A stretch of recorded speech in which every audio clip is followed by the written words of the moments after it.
L'explosion des réseaux sociaux est extrêmement importante sur le continent, où la jeunesse africaine s'est emparée de ce média. Les réseaux sociaux sont également le média souvent utilisé par les gouvernements pour communiquer, et particulièrement depuis la pandémie du Covid-19. Néanmoins, le développement numérique est aussi la source d'accumulation de données personnelles. Sans cadre juridique, sans protection, ces informations sensibles peuvent être utilisées à des fins commerciales, mais aussi parfois politiques. Comme vous le voyez, c'est un sujet passionnant et afin de discuter des enjeux et des défis de la protection des données, nous aurons l'honneur d'échanger avec Madame Olalade Shilon, qui est responsable des politiques de confidentialité chez Facebook, avec Monsieur Bile Diemeleou, qui est directeur général, Autorité de régulation des télécommunications de la Côte d'Ivoire, et enfin Monsieur Lassina Konaté, directeur de l'économie numérique, ministère de l'économie numérique et de la Poste de la Côte d'Ivoire également. Alors, merci de nous faire l'honneur de participer à ce débat. J'ai une première question pour vous, Monsieur Diemeleou.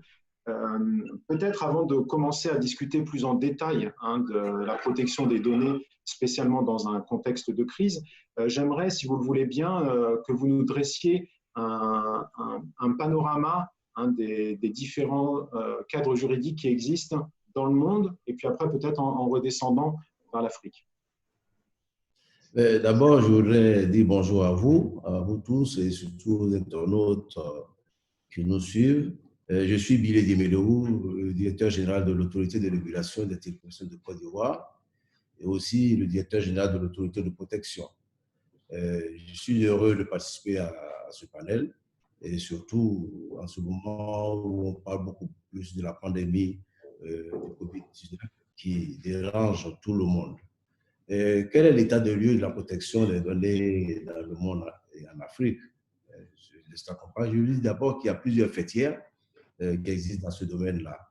Au niveau mondial, l'Assemblée mondiale de protection des données à caractère personnel, qu'on appelle la Global Privacy Assembly, dont la RTCI est membre, c'est une assemblée vraiment qui a mis en place un groupe de travail sur le Covid-19 et la protection des données à caractère personnel pour veiller sur le respect même des droits des personnes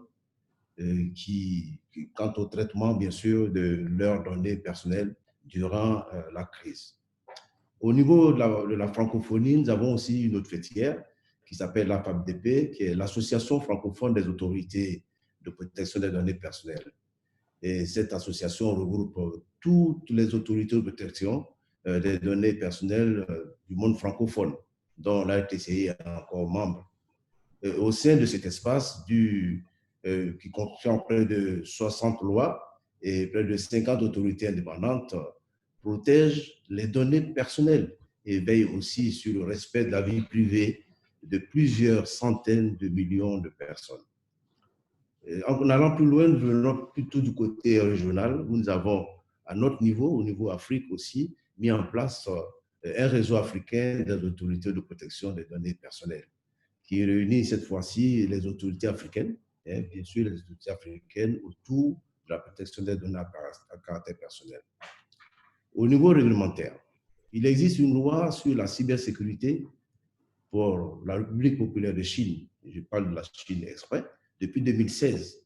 Cette loi, entrée en vigueur en juin 2017, en Chine, encadre vraiment la gestion et le stockage des données personnelles et interdit le transfert de données hors de la Chine.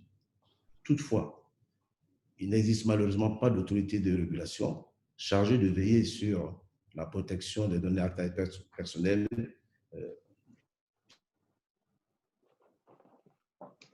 Merci, Monsieur Diemeleou. Je vais devoir basculer. En Chine. Aux USA, précisément. Allez-y. Je continue? Allez-y, avec plaisir. Je disais que de l'autre côté, c'est le côté américain. Plus précisément, en Californie, nous avons aussi une autre autorité qui a pris une loi, c'est la California Consumer Privacy Act.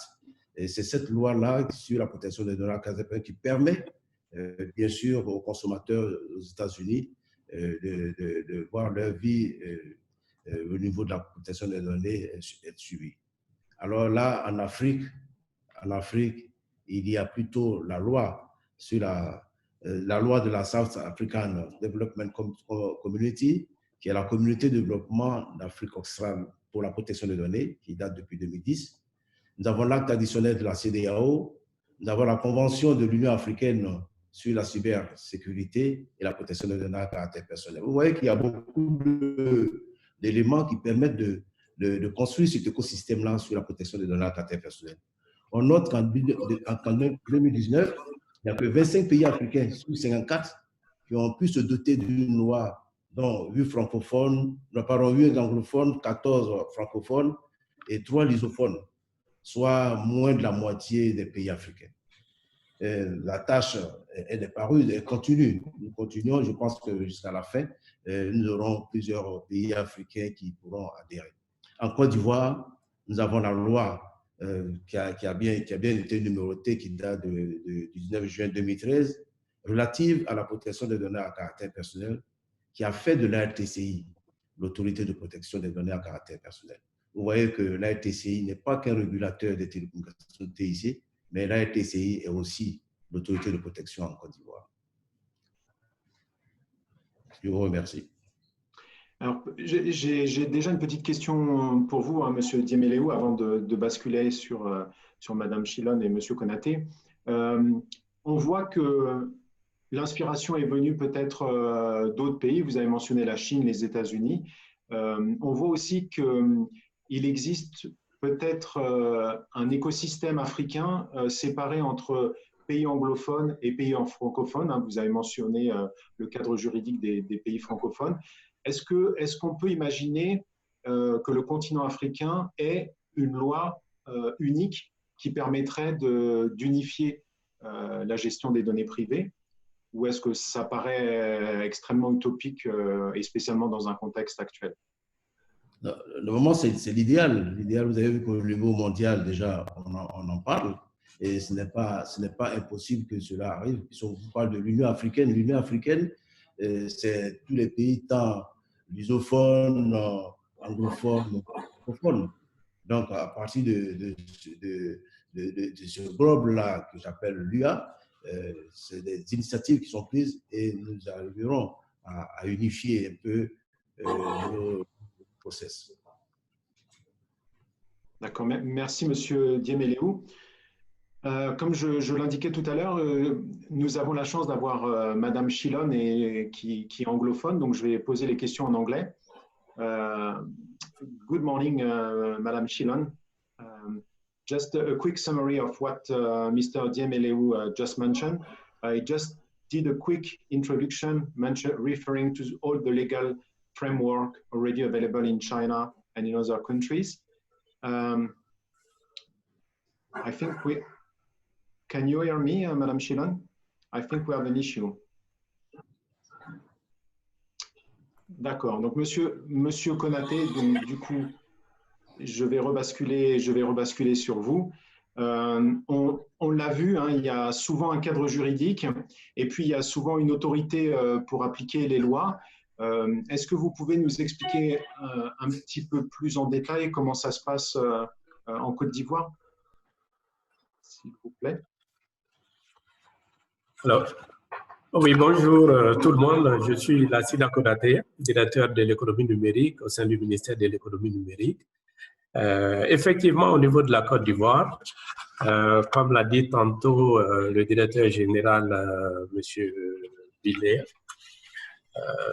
les prérogatives ou les missions de l'autorité ivoirienne de protection des données à caractère personnel sont dévolues à l'autorité de régulation qui est l'ARTCI. Et à ce propos, l'ARTCI veille donc à l'exécution de cette loi. Et je sais que tout à l'heure, vous avez dit, quand il a fait référence aux pays africains, que on s'est peut-être inspiré, parce qu'il a cité aussi la Chine et les États-Unis. Il faut savoir qu'au niveau de la Côte d'Ivoire, la loi ivoirienne relative à la protection des données date de 2013 et applicable depuis 2014. Et en cela, elle est vraiment pionnière dans l'adoption des dispositions novatrices dans ce domaine. Ça, c'est important. Et quand vous regardez en termes de... Là, j'aborde aussi un peu la question que vous avez demandé au niveau de l'Afrique. Est-ce qu'on pourrait assister un jour à... oui, de la même manière qu'au niveau de la stratégie de gestion de la cybersécurité, il y a des initiatives qui sont prises. Et ce n'est pas exclu qu'un jour nous ayons une convention du genre la convention de Malabo au niveau de la sécurité, mais au niveau... et c'est d'autant plus important que la question est d'actualité. La question est d'actualité parce que les enjeux, aujourd'hui, on en parle par rapport au Covid-2019. Mais quand on regarde le Covid-2019, il a porté un certain nombre d'acteurs dans les réseaux sociaux, des pouvoirs publics. Et il y a tout un écosystème qu'on découvre qui sont en charge de collecter, de traiter et de transférer, de stocker des données. Mais si on se projette un peu au-delà de cette gestion que je dirais conjoncturelle, on perçoit déjà que le Covid se présente un peu déjà comme un accélérateur, on va dire, de la transformation digitale. Ces dernières semaines, on a assisté à beaucoup de choses. Le télétravail, toutes les gestions des transactions de façon électronique. C'est dire qu'aujourd'hui, on va, et les entreprises l'ont compris, les startups l'ont compris, les administrations l'ont compris, on part vers une digitalisation qui est basée sur l'information, sur les données. Donc, vous voyez qu'au-delà du Covid, il y a déjà cette question qui va être prépondérante. Allons un peu plus au-delà.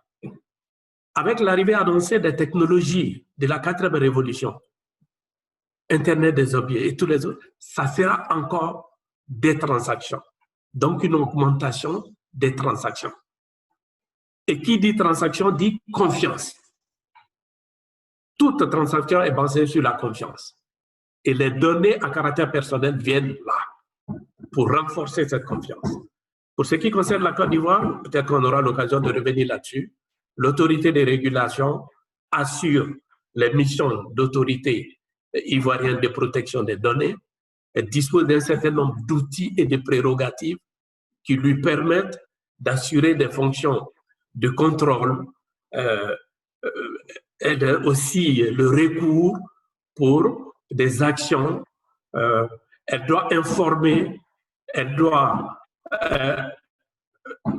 tout l'écosystème, les entreprises, les usagers par rapport à leurs droits. En gros, elle doit veiller à l'application de la loi et à la sécurité des données des personnes en Côte d'Ivoire. Merci, Monsieur Konaté, pour cette précision. On a perdu pour le moment Madame Chilon, donc je pense qu'on va continuer à discuter tous les trois. J'ai une remarque qui est assez pertinente. Hein. On a mentionné la réglementation et on me fait remarquer qu'une des problématiques de la réglementation, c'est qu'elle est globale. Je voudrais juste rappeler qu'aujourd'hui, on va discuter plus particulièrement de la protection des données et des données personnelles. Et du coup, j'ai à nouveau une première question pour un de vous deux, comme vous le souhaitez. Peut-être pour revenir au basique et savoir exactement de quoi on parle, qu'est-ce qu'on entend par données? Quelle est selon vous la définition, selon la loi en Côte d'Ivoire, quelle est la définition des données personnelles? Et puis dans un troisième volet, peut-être qu'on pourrait discuter de la façon de gérer cette donnée personnelle, de sa génération à son stockage, à son échange. Quels sont les axes que l'on peut imaginer pour protéger cette donnée? Alors, déjà, je pourrais dire de façon très générale les données à caractère personnel peuvent être définies comme un ensemble d'informations personnelles qui permettent d'identifier une personne ou un groupe, directement ou indirectement. Et ça, des données qui sont relatives aux origines, à l'appartenance religieuse, sexuelle, ethnique, etc. C'est le nom, c'est le numéro de téléphone, c'est l'adresse email. C'est autant de données que les usagers manipulent tous les jours. Et c'est de cela qu'il s'agit. Dans toutes nos transactions au quotidien aujourd'hui, il nous est demandé, même une simple réunion, la feuille de présence, vous inscrivez vos noms, prénom, numéro de téléphone, adresse email. Nous sommes déjà en plein dans la collecte d'informations, de données personnelles qui doivent être sécurisées et protégées.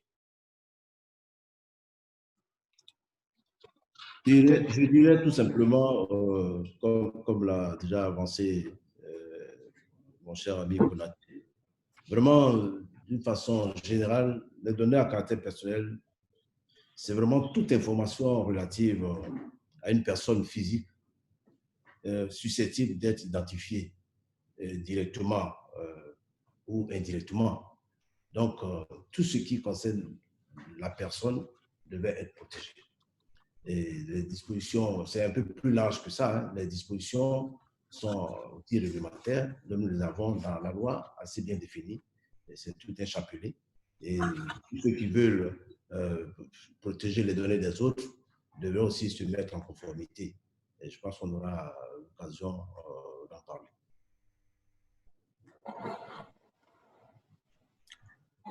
Et je pense que l'autre volet de la question, c'était de savoir comment gérer.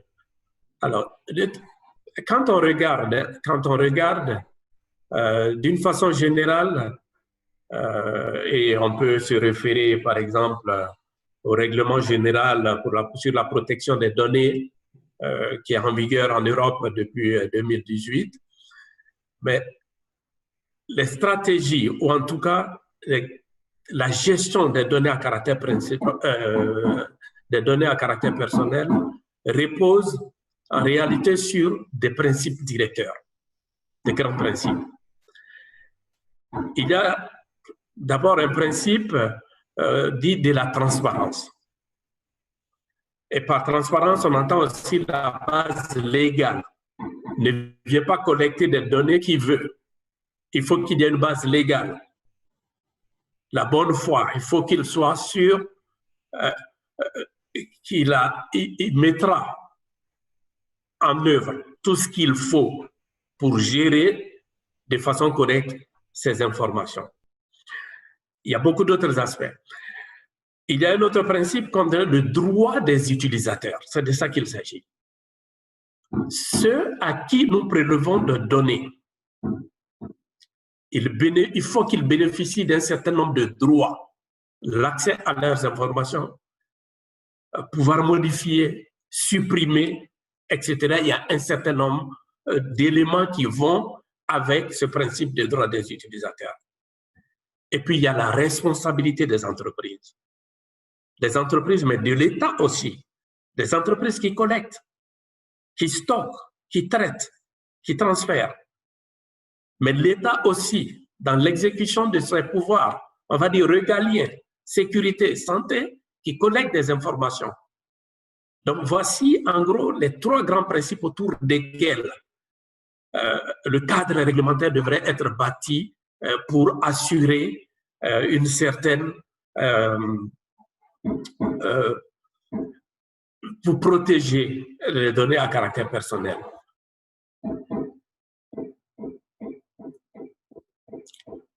Merci, Monsieur Konaté. Merci. We have the chance to have Shilon back.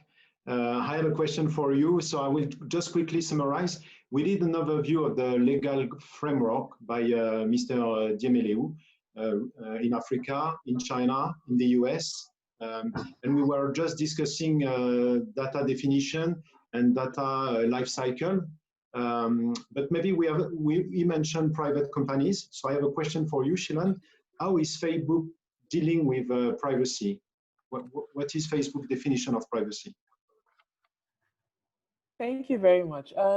So I think I'll start by saying that privacy is very, very important to us at Facebook.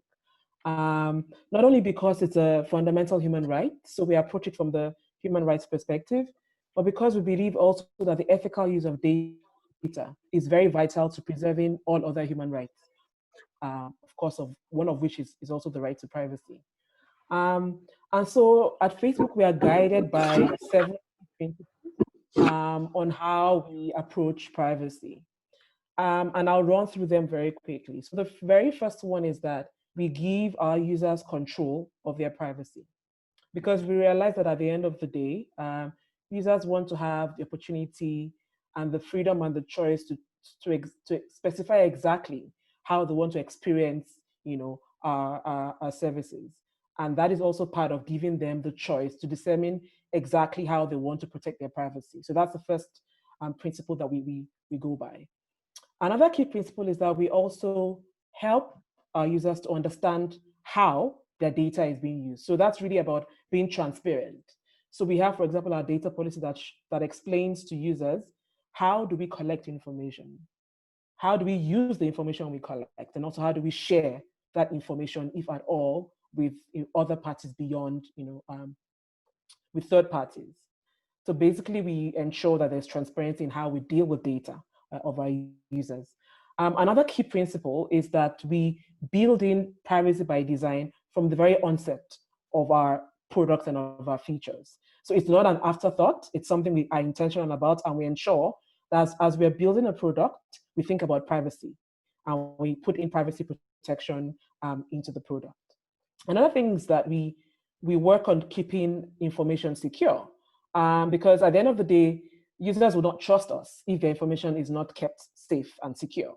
So we spend a lot of time and a lot of effort ensuring that the data that we keep of users is kept secure, and there will be no, we try and avoid any kind of harm, unauthorized access of the data. Another key principle that we abide by is allowing our users to determine exactly how they go about, whether or not they want to keep their data or they want to delete the information. So if you delete your information, it is actually and truly deleted, from our platform. Another key principle I would say is that we believe in continuously improving our privacy protection. So if we develop a product today, it doesn't mean that we sit back and say privacy is perfect, we're not going to try and innovate. We are constantly looking for new ways to protect the privacy of users on our platform, and also infusing privacy into all our products. And the last but not the least is that we are accountable. We do not unnecessarily go about infringing privacy. We are very, very conscious about the responsibility that is upon us to protect people's privacy, especially when they have actually chosen to give us their information. So that is, in summary, how we go about protecting privacy at Facebook. And maybe just to give a typical example is that I'm not sure if some of the users in January on International Privacy Day, we actually prompted users, on our platforms to do a privacy checkup, to go and check exactly, very, very quickly, who can see what they're sharing, how can they keep their account secure, how can people find them on Facebook and protect,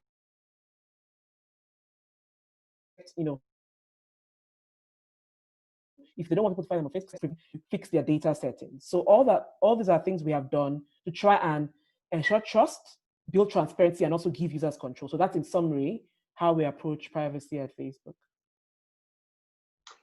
Okay, so thank you, Shilan, for your presentation. I already have a quick question. It's how are you interacting with governments regarding your internal rules with Facebook? I have a direct question. So they ask you, what is your relationship between the government and Facebook? Okay, thank you very much. So government is a big word. So in my role specifically, my role really is to engage with stakeholders. So we we look at stakeholders generally. So engaging with policymakers, engaging specifically with data protection authorities who are in charge of overseeing data protection laws across the continent, and also academia and CSOs. So we do the whole package. And so in terms of engaging with government, so for example, for the DPAs in particular, I mean, one important part of what we try to do is also to try and listen beyond actually just trying to comply. Listen to whatever concerns they have, engage with them, and feed whatever feedback they give into the decision-making process internally in Facebook. So in my role, I deal with government policymakers, listen to whatever concerns they have, and take that concern, those concerns back internally to see how we can then use that to improve our processes and our policies within Facebook. So that in a very broad way is how we deal with government. But beyond that as well, we also try and get involved in as much as is possible in conversations about developing data protection laws, for example, and policies.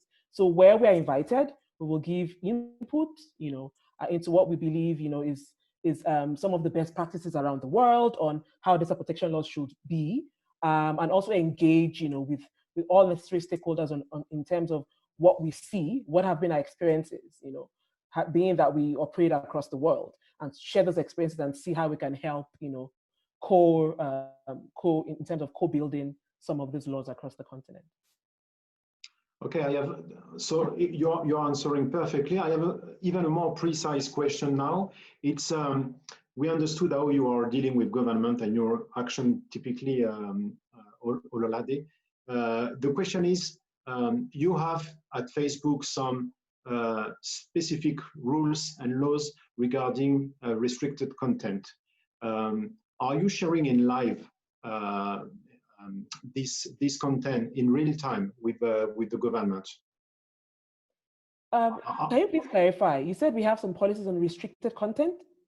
Yeah, it is from the question. Okay. Okay, so I mean, I don't know if you're talking about community standards. So for example, we have community standards that sort of explain exactly what we allow. So what is allowed on Facebook and what is not allowed on Facebook. And that is clear. I mean, it's not only for governments, but it's clear for everybody. It's on our website. And so we ensure, that we ensure that there is an understanding. So we have a lot of engagement, not only with governments, but also with other stakeholders. And we explain to them, these are policies, these are what we allow, and these are what we do not allow. And we engage and take their feedback, because the most important thing I must explain is that we cannot, because we know there are differences across the world, right? Nudity in some places, for example, is accepted, for cultural purposes. But in other places it's not. But we try and have one single rule across the board, right? And so we explain how we come about those rules, but we're also not going to say we're not going to receive feedback. So we get feedback also from governments and all stakeholders on what they think is probably the way we should go. We review that and we see exactly how we can take on board some of those feedback that we get. But we consult experts as well, not just governments, but experts and other stakeholders around the world. Thank you, Ololade. I will switch back in French. On a discuté tout à l'heure, hein, messieurs, de la disposition de la loi de 2013. Et j'ai une question directe qui demande, est-ce que les GAFAM, hein, les Google, Apple, Facebook, etc., sont traités de la même manière, qu'ils se trouvent en Côte d'Ivoire ou qu'ils manipulent des données de la Côte d'Ivoire en étant basés à l'étranger? Est-ce que vous pouvez me répondre?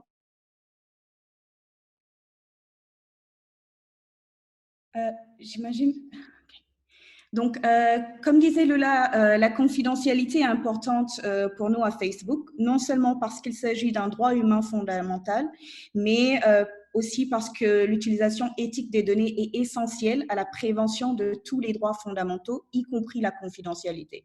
Donc, à Facebook, notre approche à la confidentialité est basée sur 7 principes fondamentaux, dont certains ont été évoqués par les autres panélistes en parlant, par exemple, du RGDP et de la transparence.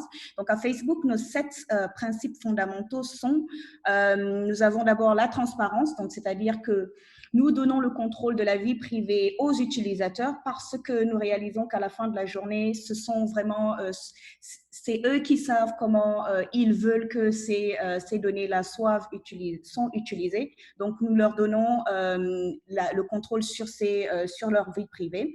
En parlant de confidentialité, nous permettons aux utilisateurs de voir quelles sont les données que nous collectons, que nous utilisons et comment nous les partageons. Donc, ils peuvent voir toutes ces informations-là et prendre la décision qu'ils veulent en fonction de chacun de ces paramètres-là.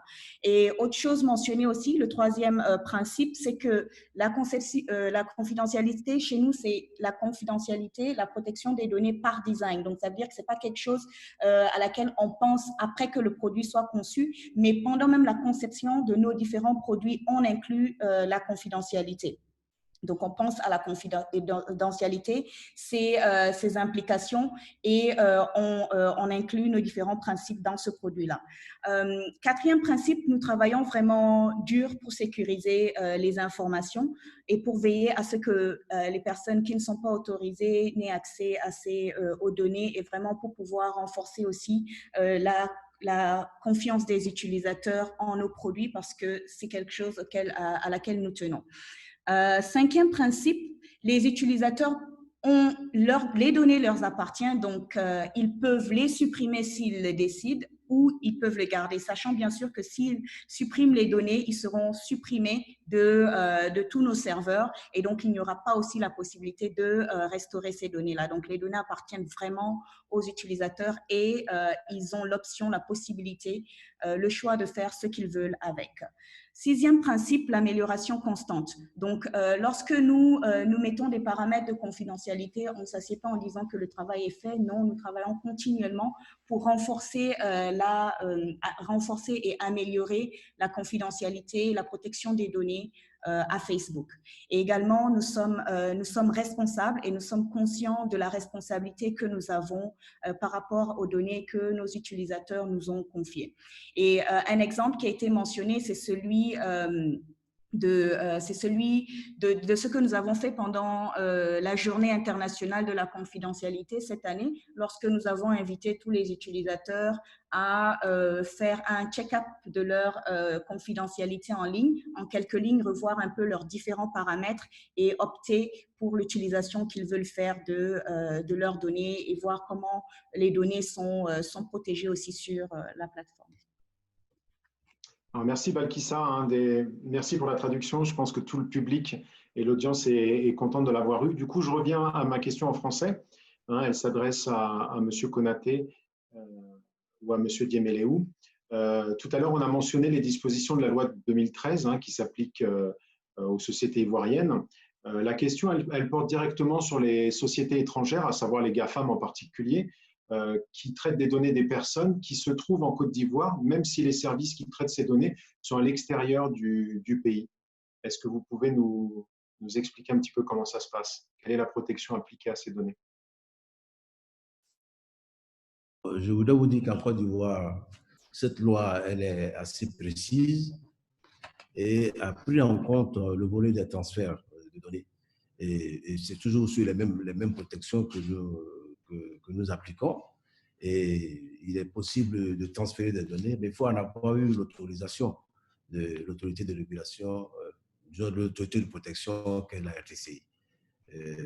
Donc, ceux qui sont à l'extérieur qui l'ont fait ont certainement une autorisation. On peut toujours vérifier, parce que nous avons quand même une flopée d'entreprises qui se sont mises en conformité et qui ont demandé à pouvoir faire des transferts. Et cette décision est prise par le conseil de régulation, ce n'est pas la direction générale. La direction générale met en œuvre, mais il y a un conseil de régulation de 7 membres qui statue, qui décide, et ensuite nous mettons en œuvre.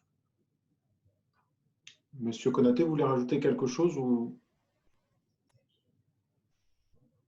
Vous êtes en... Voilà.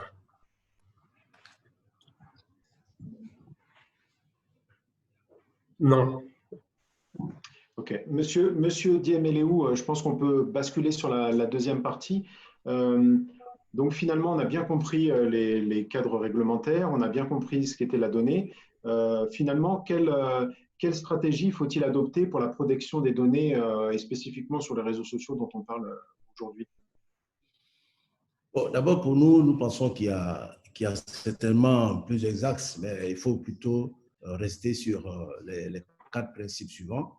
D'abord, c'est sensibiliser tous les utilisateurs, il faut les sensibiliser. Il faut mettre vraiment en conformité les administrateurs de groupe sur les réseaux sociaux. C'est une façon pour nous de mettre en place vraiment une politique d'utilisation et des règles de publication. Mettre aussi les fournisseurs d'accès Internet, les FAI, au cœur même de la stratégie de sensibilisation. Et puis, enfin, je crois qu'il faut accentuer les partenariats avec les fournisseurs de plateformes, de réseaux sociaux, Facebook, WhatsApp, Twitter, Instagram, et so on, ainsi de suite, pardon.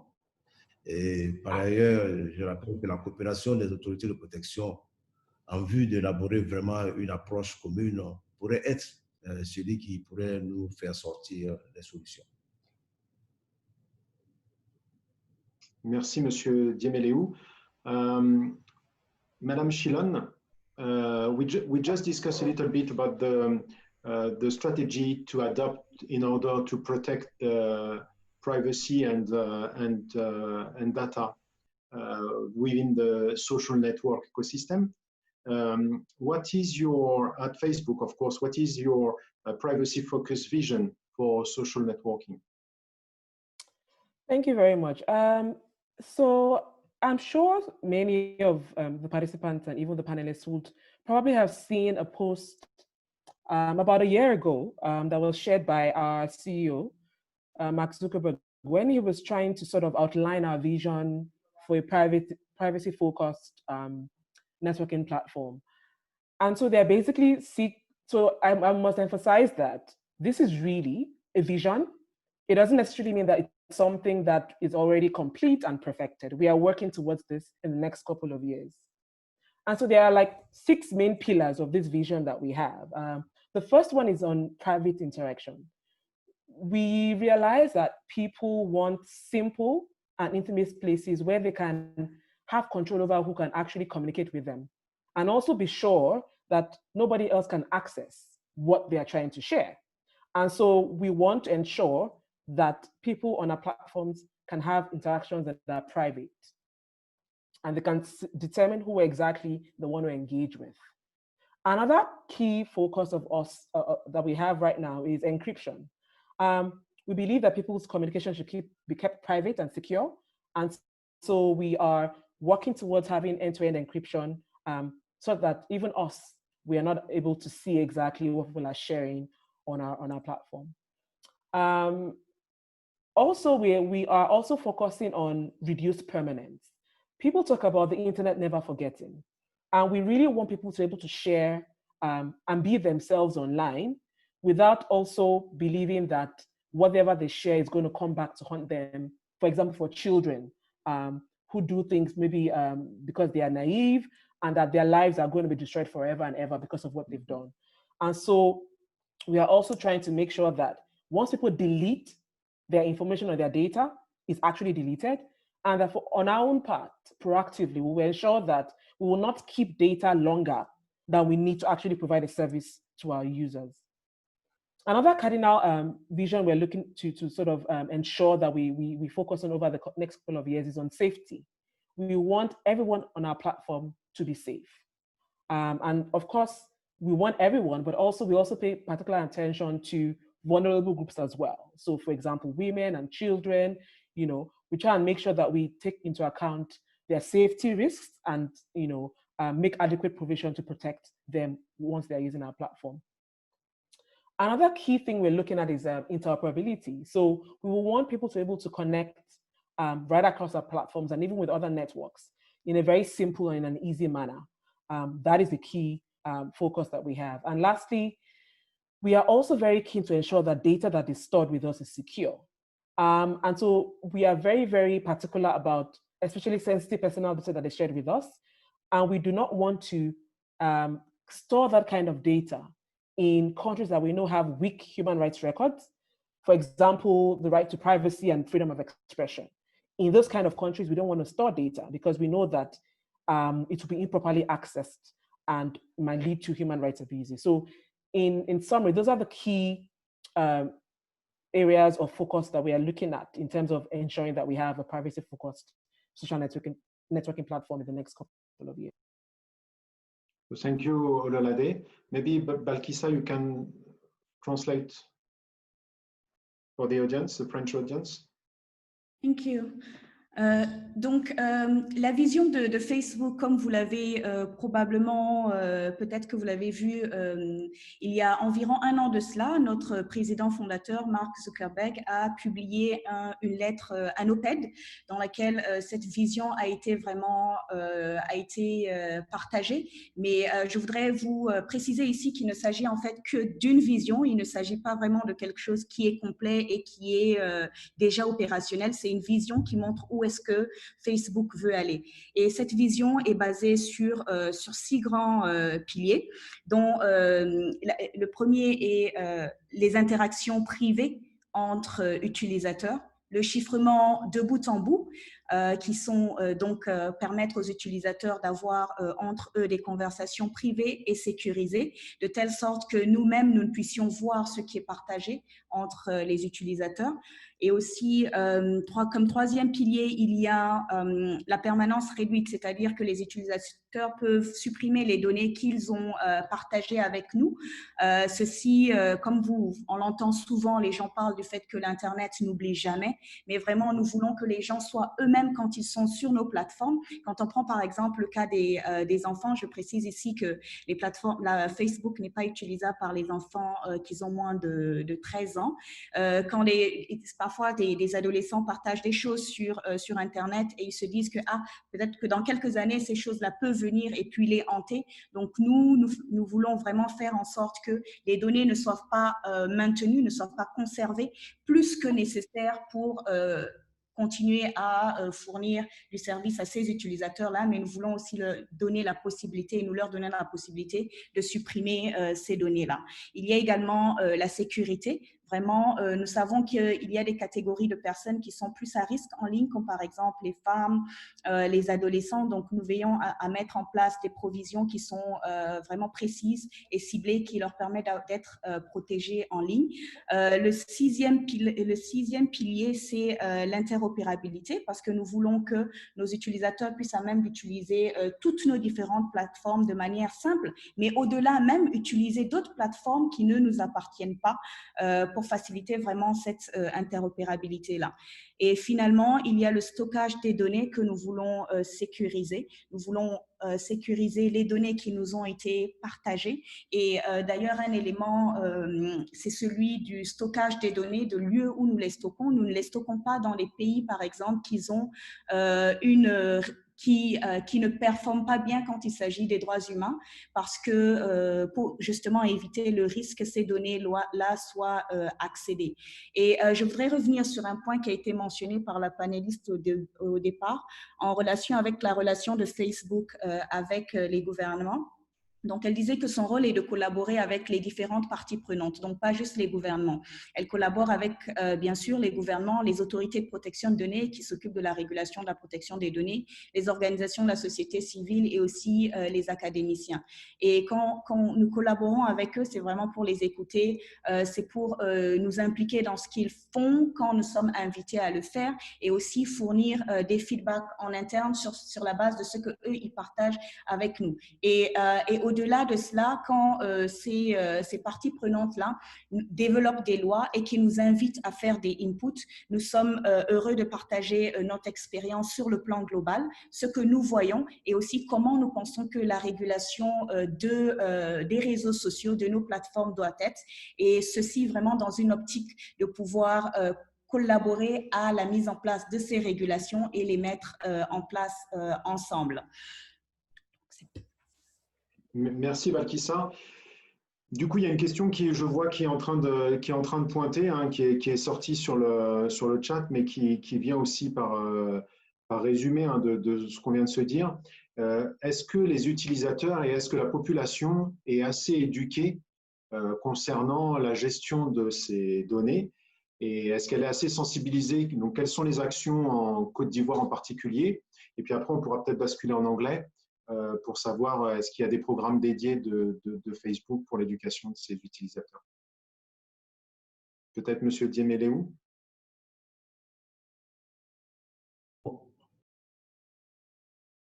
Beaucoup d'actions de sensibilisation, donc de rencontres, surtout avec les consommateurs qui sont chargés de faire la communication plus large. Nous utilisons aussi les médias pour pouvoir passer un certain nombre de messages sur ce côté sensible. Et puis, il faut dire qu'aujourd'hui, le consommateur en général ou l'Ivoirien en général sait ce que c'est que vraiment les données à caractère personnel parce que c'est assez sensible. On ne doit pas jouer avec les données. Pour une petite histoire, tout dernièrement, il y a un client d'un hôtel qui a eu peut-être par la partie avec le propriétaire et il a retrouvé, ne serait-ce que sa photo et quelques informations sur les réseaux sociaux, mais il a réagi et il demande qu'il y ait réparation. Effectivement, la loi prend en compte toutes ces dimensions-là. C'est-à-dire qu'on peut toujours aller vers des sanctions donc, qui mettent en garde tout le monde, tant le propriétaire de l'hôtel, aussi que tous ceux qui vont y passer. Alors, ça a été diffusé. Ça veut dire qu'en fait, aujourd'hui, les uns et les autres savent que les données personnelles, comme dirait l'autre, on ne badine pas avec. Ici, nous avons aussi un centre de contrôle ou d'alerte que nous appelons le CICERT, qui permet vraiment de prendre en compte, de veiller sur, je ne dirais pas le comportement des individus, mais sur le comportement du réseau, sur notre cyberespace. Et nous travaillons avec la Direction générale de la police. Nous avons signé une convention qu'on appelle la plateforme de lutte contre la cybercriminalité. Et nous veillons. Et lorsque nous traquons, lorsque nous trouvons des personnes malveillantes ou des consommateurs qui agissent dans le sens contraire, bien, nous allons jusqu'à ce que nous les mettons aux mains de la police. Et comme nous n'avons pas ce pouvoir-là, nous avons un pouvoir peut-être judiciaire, mais au niveau du côté policier, bien, nous confions ça à la Direction générale de la police, qui bien sûr les écroule. En tout cas, ce n'est pas facile aujourd'hui. Et tout le monde a peur aussi de voir ce type de manipulation. Donc, on fait attention. Merci, M. Dieméléou. M. Konaté, vous voulez rajouter quelque chose? Et ça, pour peut-être revenir un peu sur la question de la stratégie. La stratégie pour l'implémentation, nous, on la voit avec trois principaux acteurs. Hein. Le pouvoir public, pour un cadre réglementaire, on l'a dit, qui consacre les principes dont il a été question. Les principes directeurs qui sont très clairement énoncés. Tout à l'heure, les panélistes de Facebook sont revenus sur un certain nombre, un peu plus en détail sur un certain nombre de principes, la légalité, la base légale pour tout intervenant dans ce secteur, la limitation des besoins des collectes, on ne doit pas collecter des informations plus qu'on en a besoin, pour quel délai, l'intégrité, la confidentialité.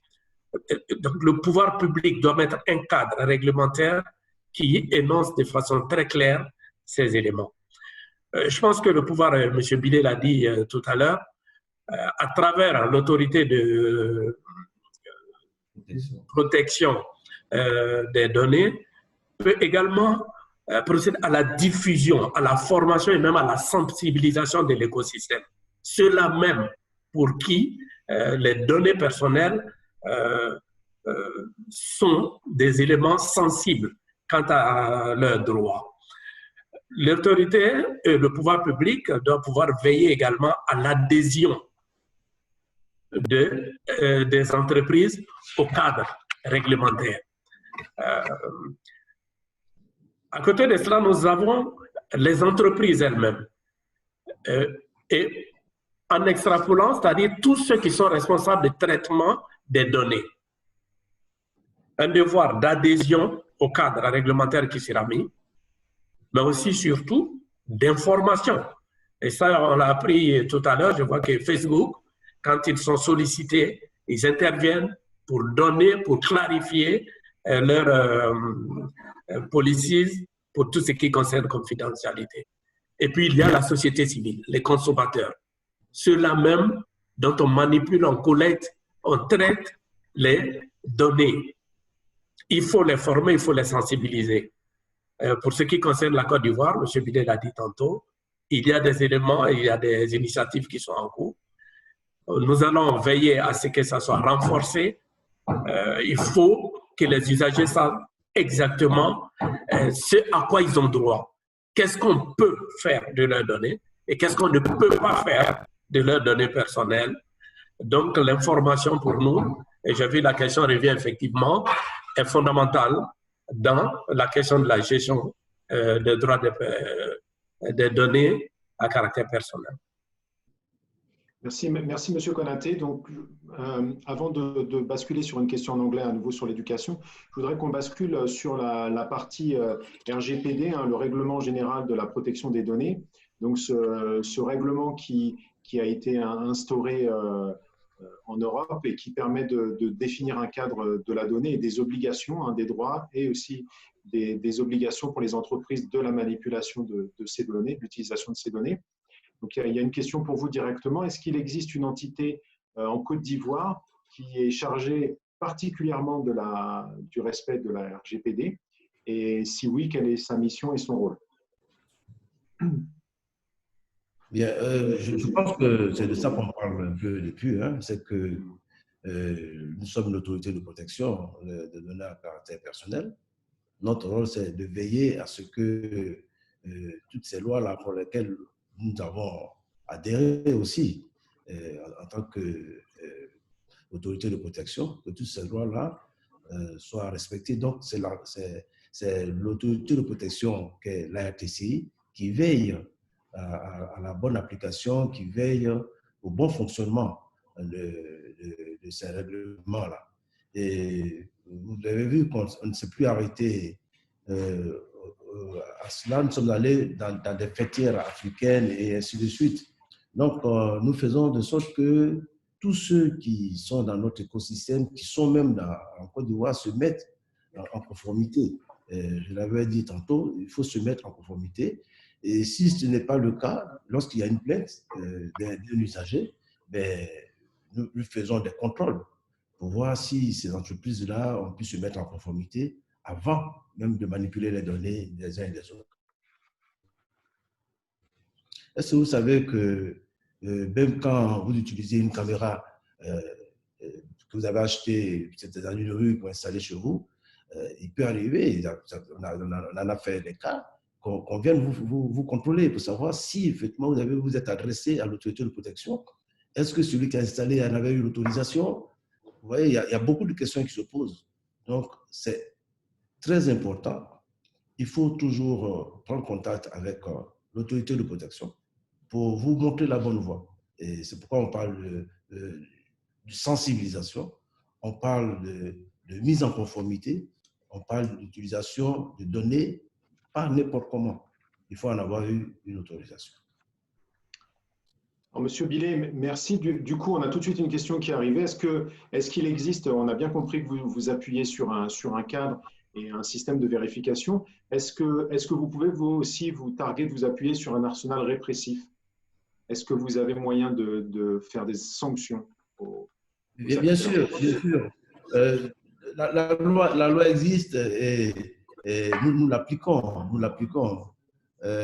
Nous mettons tout le monde au pas parce qu'en fait, il faut pas qu'on joue avec les données des uns des autres.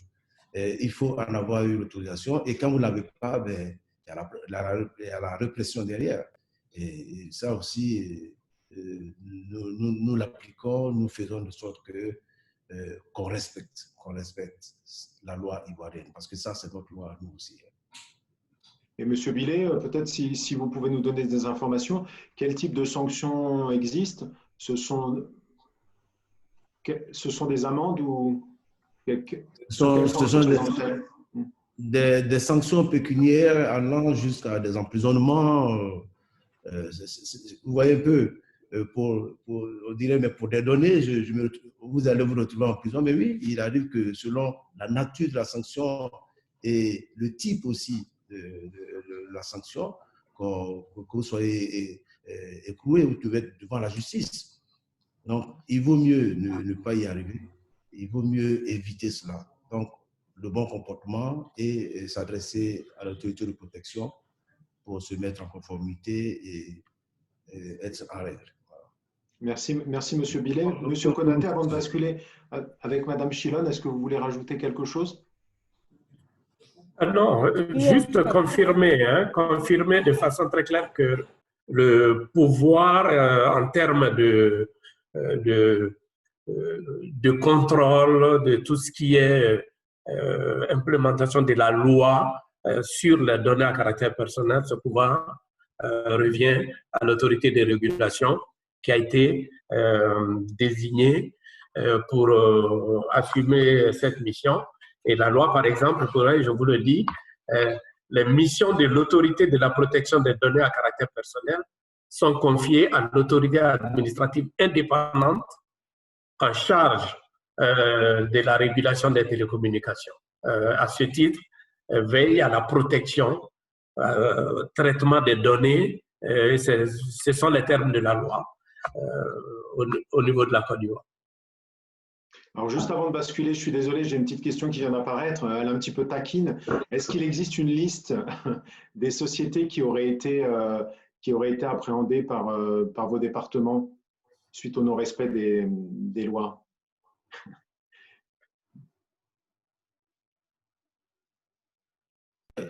Je ne pense pas qu'on puisse poser cette question aux protecteurs que nous sommes, mais vous comprenez que ça existe, mais ce n'est pas sur ces antennes-là qu'on peut livrer qui que ce soit. C'est aussi personnel. Voilà. D'accord. Et puis, ce que je peux préciser, c'est que l'autorité de régulation et l'autorité de protection des données est aussi un recours. Donc, des plaintes peuvent se faire. M. Billet l'a dit tantôt. Un client d'un hôtel qui sent ses droits a le droit de recourir. Voilà, donc les investigations, les contrôles sont menés et après, bon, mais les responsabilités sont situées, bien entendu. En fait, vous comprenez que derrière ces questions, avant de poser une question en anglais, vous comprenez que derrière ces questions, il y a toujours une limite entre la protection de la vie privée et la censure, et que les gens commencent à s'intéresser, je pense, commencent à être sensibilisés à la gestion de ces données. C'est pourquoi la question liée sur la transparence des acteurs privés, qui seraient de mauvais acteurs ou des acteurs qui pourraient s'améliorer dans la gestion des données, permettrait de créer, vous l'avez mentionné au tout début, M. Konaté, de votre intervention, de la confiance, du trust dans les services. Madame Chilon, we discuss education and the way to create sensibilization to the citizen and for you to your customers. Do you have specific dedicated program regarding education and sensibilization of your users? And second question, we were referring to GDPR, and what is the impact of the GDPR within Facebook organization, and what did you do to comply with this recommendation? Thank you very much for that. Yeah, so I mean, I really agree that education and awareness is very, very important, especially because data protection is a very, very technical area that even ordinary, so I'm a lawyer, but even ordinary lawyers who are not specialized in that field sometimes even struggle to understand the concepts, let alone ordinary, citizens, across the continent. And we know there's a high level of, illiteracy, but also there's a low level of digital literacy across the continent. So we believe that's very, very important. And so we take steps to sort of create awareness both on our platform and off our platform. So for example, on our platform, so we have an app called Messenger Kids, which is a new app. It's not yet launched in Africa, but we have it in a few countries and around the world. And as part of that app, of course, it's for children. We also ensure that we have a module in there that teaches children exactly about, how to protect their data, how data is used, and the kind of consequences that, of course, in a child-appropriate manner, right? Because we're dealing with kids that are below 13. So that at that age, or they're beginning to get sensitized about the importance of protecting their data and how data is used and the kind of negative things that come with not, using about data being used negatively online. So that's one thing that we do. Beyond that, we run a lot of digital literacy programs across the continent, whereby, targeting different groups, and we talk about, how to be a good, citizen online, talking about privacy, not just on our platform, but just generally speaking, how to protect your data, all that we do as well. And so education for us is very, very important. And just to add as well that in conversations with a lot of data protection authorities, they always say to us that that's one of their greatest struggles, getting people to understand exactly what the law is about and also how to take steps to protect their own data. So we also find it very, very useful to collaborate. So we are trying to collaborate also with data protection authorities to sensitize the public about the importance of data protection and keeping their data secure. In terms of the GDPR, so the GDPR really fundamentally changed a lot of things for us at Facebook. Prior to the GDPR coming into force, we expanded our decision-making processes to ensure that our approach to evaluating the privacy impact of our technologies was increased. Another thing we did was that internally we reorganized our structure to help us better deal with privacy. Another thing that we sort of infused into our work is to listen more to external experts and ensure that the feedback that they give us forms a major part of our decision-making process. So for example, we want to launch a product, we engage with experts from all walks of life, policymakers, CSOs, academics, and we take their feedback into improving the products that we're building. But more concretely, immediately before the GDPR came into force, we ensure that we ensure that our data policy was clearer, that people can actually find it, on our platform and then be able to use it. We also ensure that people also were able to find their privacy controls, because some of the complaints we had heard was that sometimes they are not easily accessible on our platform. So we ensure that we made it more visible on our platforms. And also the point I started with is also education. We started to make sure that we took even more, prioritized even more education about privacy, both on our platform and also off our platform in various shapes and forms. Okay, maybe Balkissa, you can summarize a little bit in French.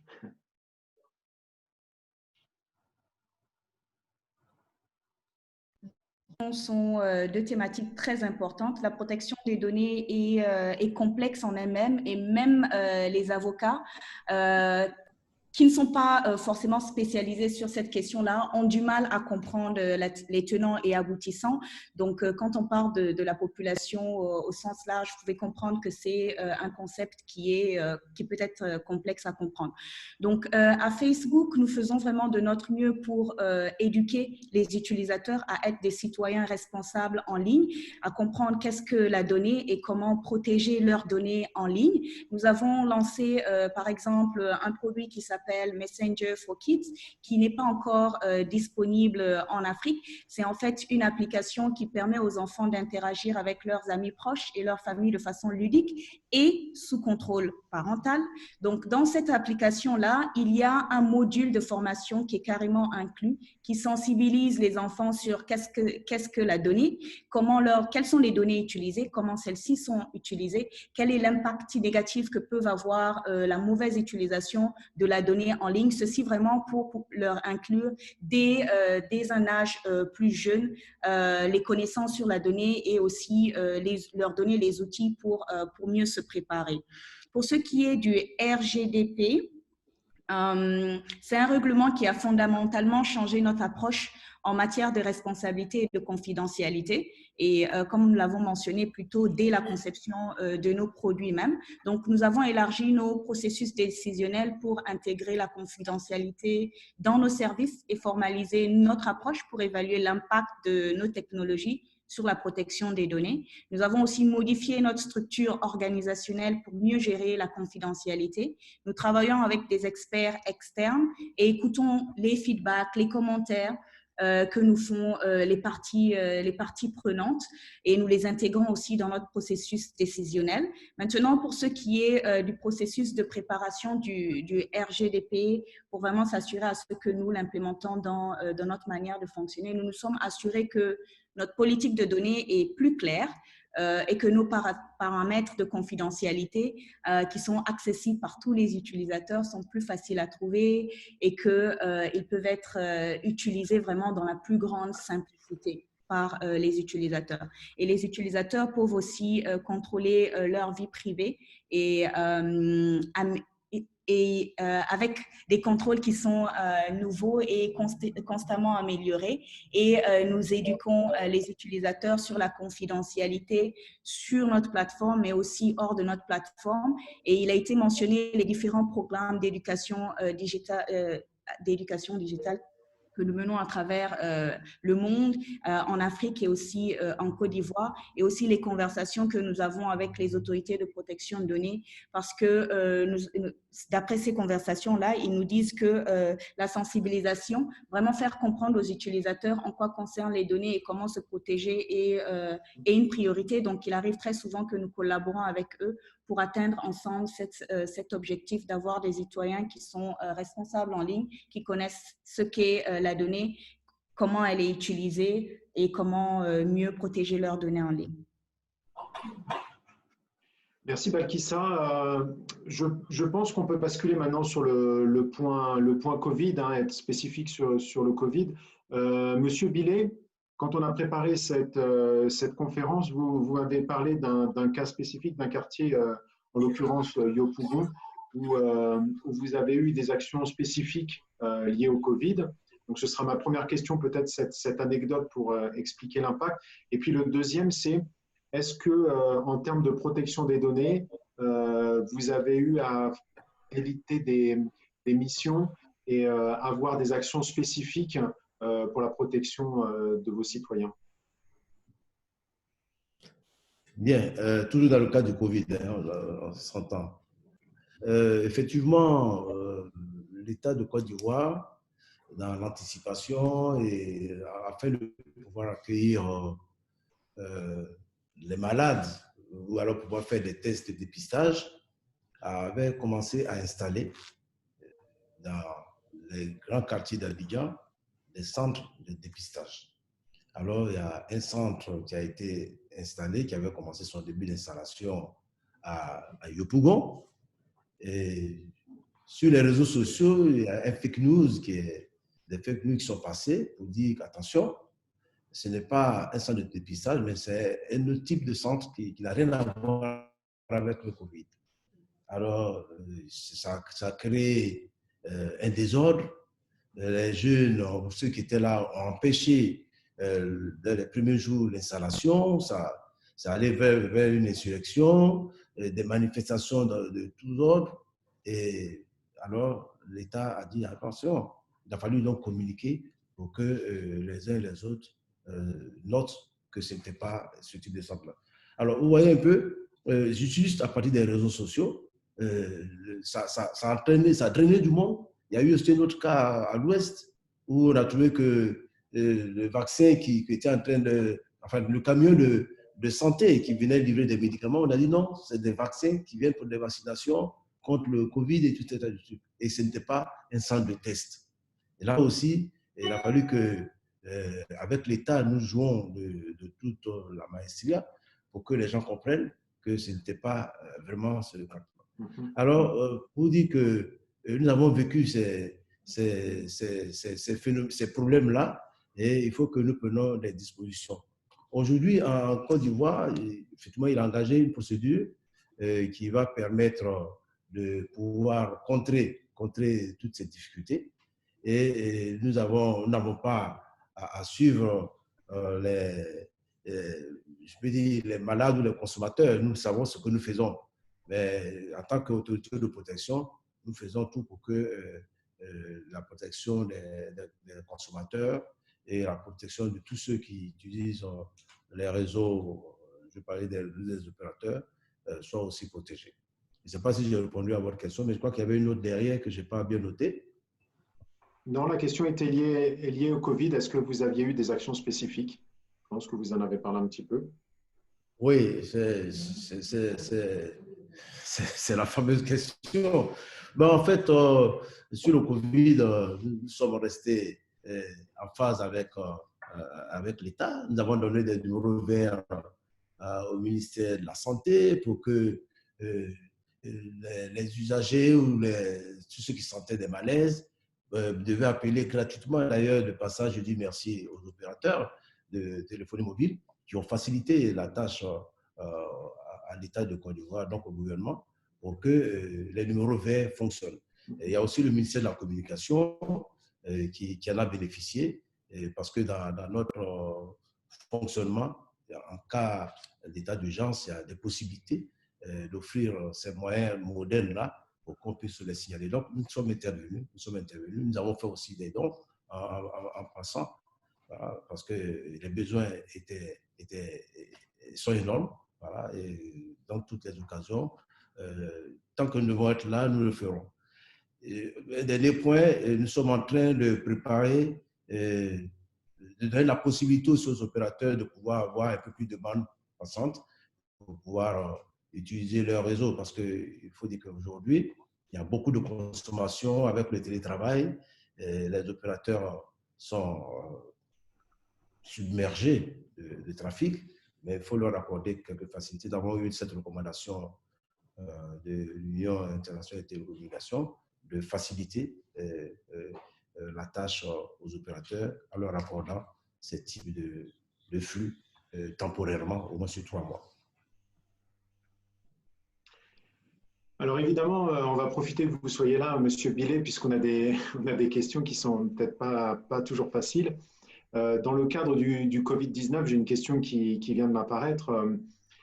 L'État ivoirien, bon, pour protéger la population et dans un cadre sanitaire, collecte des informations, collecte des données personnelles.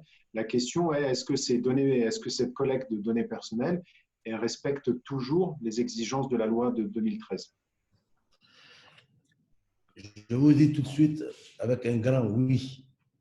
Oui, parce que, vous savez, cette loi, elle est vraiment un peu plus particulière.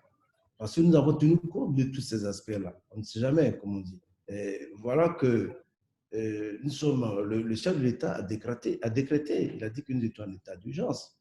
Et dans la loi, il est prévu cette facilité-là aussi. Lorsque nous sommes en état d'urgence, il y a la possibilité, d'utiliser tous ces moyens modernes-là, ne serait-ce que pour aider toujours, pour empêcher plutôt la propagation du virus. Vous avez vu qu'on a pu confiner tout le grand Abidjan, qui l'eût cru. Et aujourd'hui, on vous a bien dit qu'à l'intérieur du pays, il y a zéro Covid-19. Parce que le chef de l'État a bien vu en demandant que le grand Abidjan soit confiné. Et donc, ceux qui sont atteints, qu'on est en train de chercher à guérir, qu'on veut confiner, qu'on mette en quarantaine, on fait de sorte qu'ils n'aillent pas de l'autre côté. Mais quel est le seul moyen qui permet cela? Bon, je vous laisse deviner. Mais restons vigilants et je pense que nous disons merci au gouvernement, merci au chef de l'État pour avoir permis cela.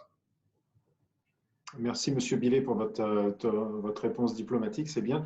Monsieur Konaté, est-ce que vous voulez rajouter quelques informations de votre côté? Non, je vais aborder dans le même sens pour préciser que la loi de 2013, effectivement, en termes d'engagement et de responsabilité par rapport à tous ceux qui traitent des données, collectent ou traitent des données, il est explicitement dit que l'État fait partie de ceux qui doivent adhérer à cette loi, les collectivités locales, les entreprises et tout autre. Donc ça, voilà. Et la loi aussi prévoit que dans le cadre de ces prérogatives, on va dire régaliennes, quand il s'agit de sûreté, de santé, l'État puisse se donner les moyens d'obtenir un certain nombre d'informations. C'est vrai, ça fait débat aujourd'hui, pas plus tard que hier, je pense que la Cour constitutionnelle en France a dû veiller pour pouvoir trancher sur la question surtout par rapport au Covid-19. Bon, les législateurs regardent, mais l'État est conforme à la loi et en se donnant les moyens de pouvoir gérer et surtout optimiser la stratégie de riposte contre le Covid-19. Merci, merci, Monsieur Konaté. Madame Shilan, we were talking about COVID-19 impact and the way to answer and the way Ivory Coast specifically answer this pandemic. What is Facebook specific answer to COVID-19? Do you have some dedicated actions you would like to share with us? Certainly. So I'll talk very generally first, and then I'll narrow it down to some specific things we've done. So there are three main areas where we've tried to respond to COVID. The first one, obviously, is trying to sort of adapt or build new ways for getting people to be connected. The other way has really been about supporting, public health response, across the world. And finally, it's also supporting economic recovery. So, for example, trying to support small businesses and even for journalists as well. But I would like to focus I'd like to focus squarely on, the public health response. So we have a Data for Good program where we actually we share population movement maps with, researchers and also with CSOs to help them understand better and deal with the crisis. And so what we actually do is that we release early in April 3 disease prevention maps. I'll run through them very quickly. So the first one is a co-location map. What that really shows is the probability that some people in a particular area will actually come in touch with people in another area. And that actually helps to estimate, how many COVID cases that would probably appear, in the near future. We also have the movement range trends, which actually shows to what extent people are staying close to their home and to what extent they are going far away from their home. And that actually helps, governments with to understand if there are measures that they are taking, like social distancing measures, are actually working or they're not working, and they can adapt, if it's not working. And finally, we also have the social connectedness index, which sort of shows how people are connected in one country with other people in another country, in another region of the world, and helps to sort of forecast how the disease might spread, and also places that probably will be hardest hit by the disease and also might seek a lot of support. So that's in terms of our disaster maps. But beyond that, there are other things we've done. So for example, we've partnered with government to have COVID information centers, whereby people, once they, for example, log into Facebook, they have a little message that says, to get more information, to get authentic information about, COVID, you can click on that link. And then that then links them to the national, in whichever country it is, National Disease Prevention Center or authority that then gives authentic information about the disease. That's the one thing we've done. Another thing we've also done has also been, we have an app called Workplace that helps organizations communicate internally with each other. We have opened that up free of charge for 1 year to help governments and agencies to communicate with one another seamlessly as they're trying to deal with COVID. Another thing we have done in countries across the world and including in Africa is the WhatsApp alert. So people there's a WhatsApp number is shared where people can actually send a message to, and they can get authentic information about COVID that will help them as they try to learn more about, what COVID is about, and also to prevent and protect themselves from actually, being also infected by the disease. So these are some of the things we have done. And like I said, they are ongoing, and there are new things we're trying to think of and implement day by day to ensure that we are helping countries to fight COVID, both in Africa and across the world. Thank you very much, Madame Shilan. Balkissa, maybe a quick translation. Notre réponse au Covid-19 s'est concentrée sur trois grands axes. Donc, c'est premièrement aider les populations à rester connectées pendant cette crise sans précédente pendant laquelle la distance sociale est préconisée par les autorités sanitaires, de soutenir les autorités de santé publique et organisations internationales dans leur stratégie de riposte, et 3, soutenir la reprise économique, en particulier le soutien aux petites et moyennes entreprises, mais aussi aux journalistes. Donc, nos efforts ont également porté sur les cartes de prévention des maladies et la promotion d'une enquête sur les symptômes aux États-Unis.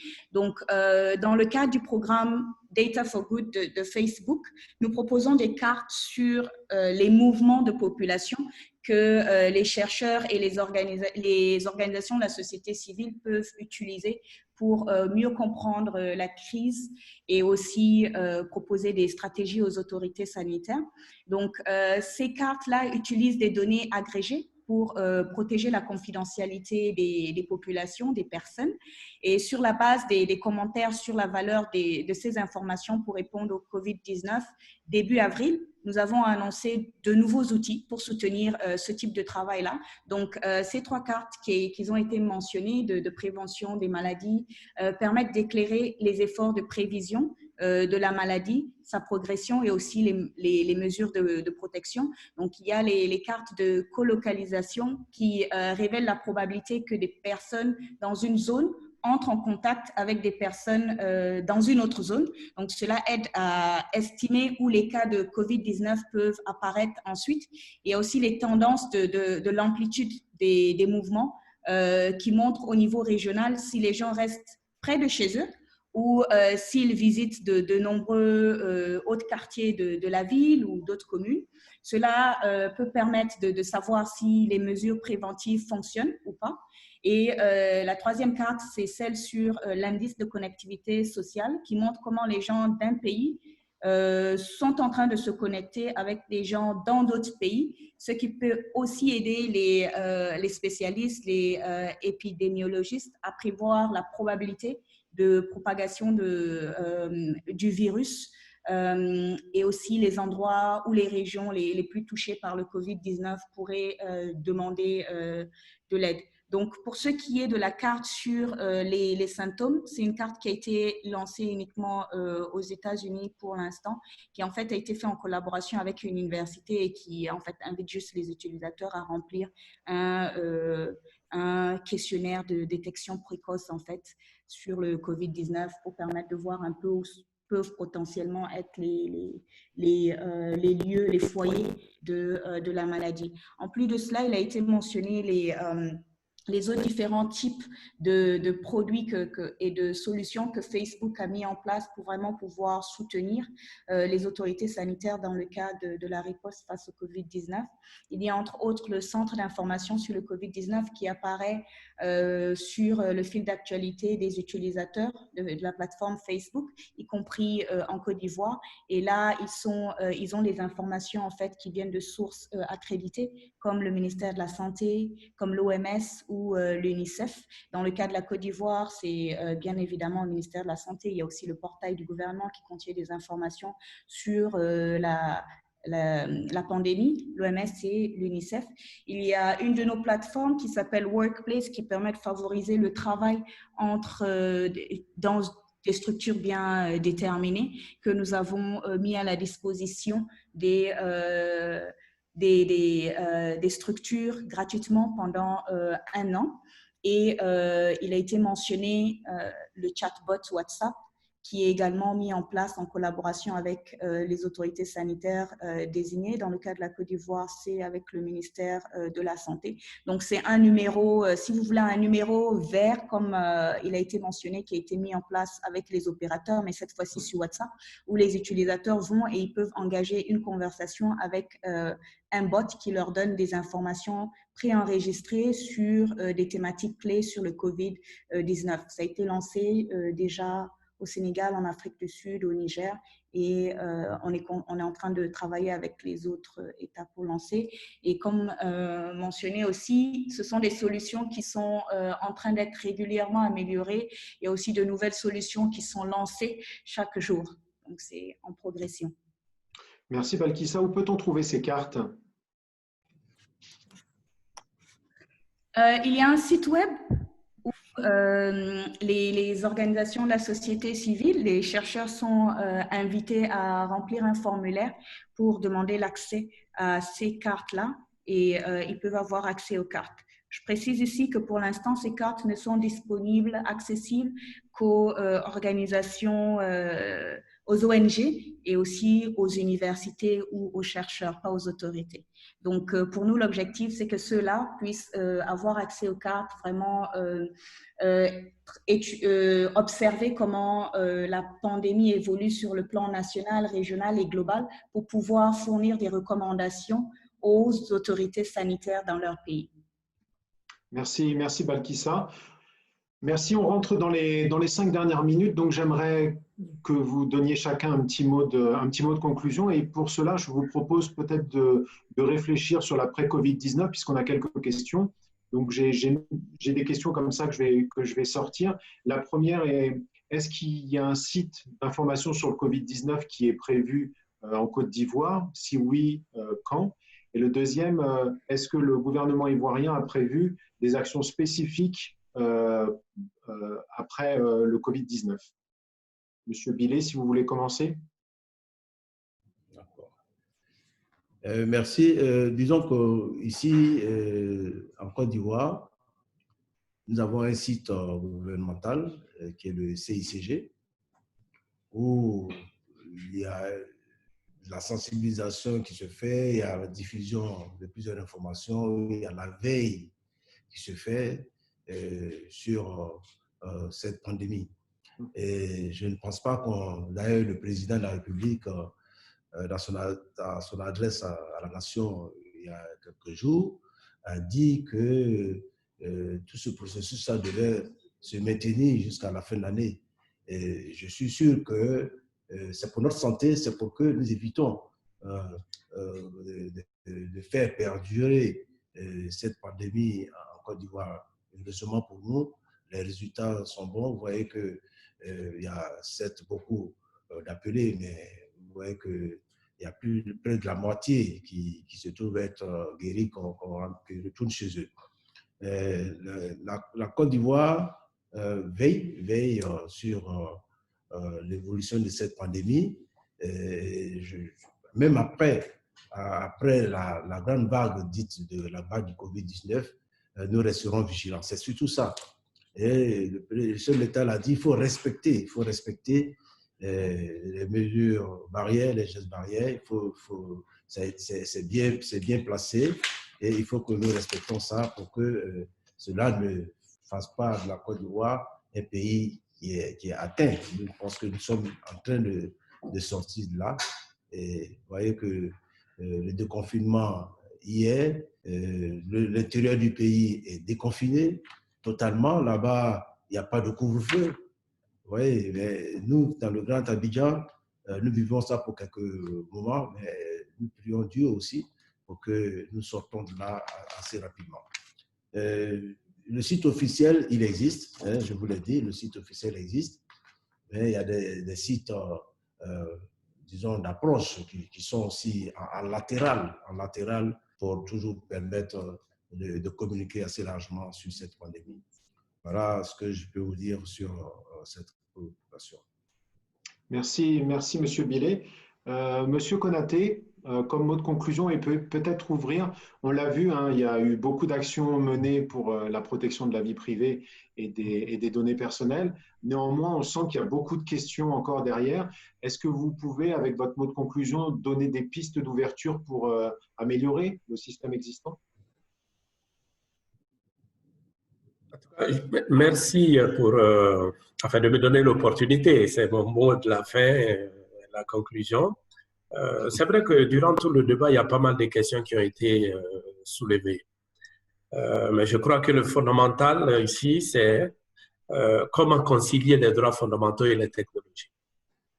En réalité, c'est de ça qu'il s'agit. Et quand on se projette effectivement au-delà de cette crise qu'on espère juste conjoncturelle, parce qu'on va la surmonter, et il faut voir que deviendra notre secteur, que deviendra au regard des données à caractère personnel.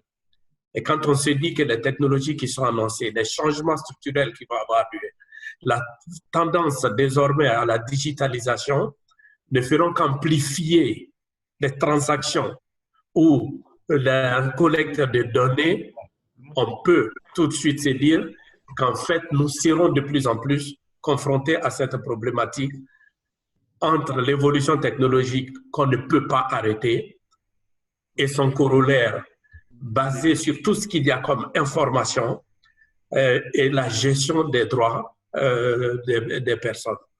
Qu'est-ce qu'il faut faire? Je pense qu'il faut être prêt à adapter notre cadre, nos cadres réglementaires à ces nouvelles problématiques. Il faut une franche collaboration de tout l'écosystème, c'est-à-dire aussi bien ceux qui prennent ces données, qui les traitent, que ceux dont on prend les données, et les entreprises, l'État et tout le monde qui adhère et joue sa partition. Il faut surtout éviter le risque pour le législateur de prendre des dispositions peut-être trop contraignantes avant même que certains effets pas encore prouvés en termes de violation des droits, de sorte à éviter de freiner le développement des technologies.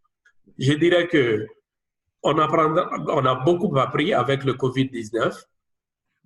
On apprendra encore davantage après, avec les nouvelles technologies qui arrivent.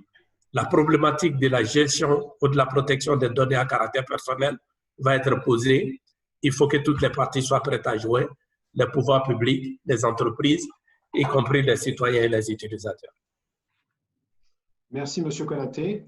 So, Madame Shilon, we are entering the last part of the session. We are concluding. So maybe you mentioned a lot of things done by Facebook. I'm quite sure you have still things you would like to improve or create or publish in the coming months. Can you maybe, during your conclusion, just mention where you think Facebook could still improve its data privacy protection? Thank you very much. Yeah, so I think I just want to first of all reiterate what I started with about our approach. We really look at data protection, privacy, especially as a human right, from the human rights lens. And so that is what really shapes how we build products and how we respond and try and ensure that we protect privacy on our platforms. And also just to emphasize also that we are also very keen to ensure that there's trust, because I know there was a conversation about that. And how do we build trust, with our users and with the public is by ensuring that we protect their privacy, and we're also transparent and also give them the control that they need to be able to act, the way they want to see their data managed. So that's the one thing. And so the other thing I also want to mention is that we are, like I said, always looking to engage with privacy stakeholders. We know we don't know everything, and really we are only as good as the feedback we get on our products and on our services. And so the more feedback we get, the more we try and ensure that we take that feedback and action them as best as we can. And also to talk about, we also, like I mentioned before, want to continue trying to work to sort of help in terms of this COVID crisis. And so we'll be continuing to look for other ways to assist, the public in Africa and around the world. And in terms of what you said about where we think we can improve, so there's a lot of conversations around the world now about artificial intelligence and the future of artificial intelligence, about fairness, about ethics, about human rights in that regard. So that's one key area in Africa that we want to sort of dig deep into, because the conversation has really been in Europe, in the US. And I mean, we need to have more African voices in this conversation because AI is also being implemented in Africa. So that's one key area we want to try and work on, to get more African voices on the conversation and make sure that our voice is heard, and that AI, in terms of talking about things about fairness and ethics, we also look at exactly what that means for us in Africa and not just take what it means for the West into consideration. Thank you. Okay, thank you very much, Madam Shilon. Balkissa? Donc, je voudrais revenir sur ce que j'avais mentionné au tout départ, c'est-à-dire que la confidentialité est importante pour nous et que vraiment, elle est importante parce qu'il s'agit d'un droit humain fondamental. Et ceci nous permet donc de façonner la manière dont nous approchons la protection des données et dont nous protégeons les données que nos utilisateurs nous ont confiées. Et comme je l'avais dit tantôt, la transparence et le contrôle sont vraiment prioritaires pour nous. J'en profite pour faire un appel aux autorités de protection de données, aux utilisateurs et autres parties prenantes pour leur dire que les feedbacks, les commentaires, les avis que vous partagez avec nous permettent vraiment d'améliorer la confidentialité des données sur nos plateformes. Quand vous faites des commentaires, nous nous assurons à ce que nous les ramenons en interne. Nous essayons de voir comment nous pouvons les intégrer dans la manière dont nous gérons et approchons la confidentialité des données pour pouvoir mettre en place des mécanismes encore plus améliorés et performants pour gérer les données que vous nous confiez. Et pour ce qui est de notre soutien au COVID-19, nous allons continuer à assister les populations et autorités sanitaires dans leurs réponses. Nous continuons toujours de nous améliorer, de mettre en place des solutions améliorées qui peuvent soutenir les parties prenantes. Maintenant, pour ce qui est de tout ce qui touche à l'éthique, les droits humains, il faut dire que les conversations ont jusqu'à présent eu lieu aux États-Unis et aussi dans la zone de l'Union européenne. Ce que nous voulons vraiment faire à Facebook en Afrique, c'est faire en sorte que les voix africaines soient plus présentes, qu'on puisse entendre les voix africaines, qu'on puisse se préparer parce que tout ce qui concerne l'intelligence artificielle est déjà en train d'être implémenté en Afrique, mais on n'entend pas encore assez la voix de l'Afrique. Nous voulons que la voix de l'Afrique soit entendue, mais aussi entendre qu'est-ce que cela implique pour l'Afrique et pas juste prendre ce que les autres disent. Donc, ce que cela implique, ce que cela signifie pour l'Afrique et quels sont les mécanismes, les procédures, les types de protection que l'Afrique veut mettre en place pour l'Afrique. Merci Balkissa. Je pense que M. Billet, vous souhaitiez faire un dernier mot de conclusion. Je vous donne la main. Merci. En fait, je n'avais pas conclu, j'étais sur une lancée. Je voulais simplement dire que la RTCI, en sa qualité d'autorité de protection de données, voudrait rassurer la population que leurs données sont bien protégées, même dans ce contexte de crise sanitaire lié au COVID-19. La RTCI accompagne vraiment le gouvernement et l'ensemble des parties prenantes dans ce contexte-là et lutte vraiment contre cette pandémie avec, bien sûr, cet appui où nous donnons des numéros verts et autres, et qui se trouve être une nécessité vraiment pour les protéger. Aussi, les données que nous mettons à la disposition, bien sûr, de ceux qui en font la demande, qui se mettent en conformité, il faut tenir compte de toutes ces infrastructures techniques. Et à cet effet, la RTCI a doté vraiment la Côte d'Ivoire, à travers bien sûr sa structure, d'un centre de réponse aux incidents informatiques. Vous voyez un peu vers où nous allons, nous protégeons tout, nous faisons tout pour que tous ces moyens techniques-là qui permettent de faire du monitoring et la veille de notre cyberespace soient vraiment fonctionnels pendant cette grande période-là. Et pour terminer, je dirais simplement qu'il faut noter que les fake news et autres agissements illicites tels que le vol de données, etc., sont sévèrement punis par la loi que nous exploitons. Et cela est tout à fait normal pour un pays comme le nôtre. Et il faut lutter contre la cybercriminalité. Et je vous remercie. Merci, M. Billet. Merci, M. Billet. Je pense que ce que je retiendrai en guise de conclusion, c'est que finalement, Covid-19 est une vraie opportunité pour la transformation digitale, mais elle pointe aussi quelques aspects améliorés, en l'occurrence la protection de la vie privée et les communications vers les citoyens. Et en fait, ce que je retiendrai aussi comme point positif, c'est que la solution, elle doit se dessiner en Afrique. Elle doit être, on doit prendre ce qui se fait peut-être de mieux à l'extérieur, mais inventer une solution par les Africains, pour les Africains. Et c'est dans ce contexte que l'Afrique sortira grandie et de Covid-19, et évidemment des réseaux sociaux, évidemment de la protection de la vie privée. Je voulais vous remercier tous. Hein. Ce fut un vrai plaisir pour moi de vous avoir pendant ce webinaire. Je voudrais vous remercier tous les trois, hein, Monsieur Billet, Madame Chilan et Monsieur Konaté pour votre présence. Balkissa pour les traductions en live, merci beaucoup. Je voudrais remercier e-conférence pour l'organisation de ce webinaire. Et je vous dis à bientôt pour d'autres sessions avec Facebook. Donc, merci Jean-Noël. Au revoir.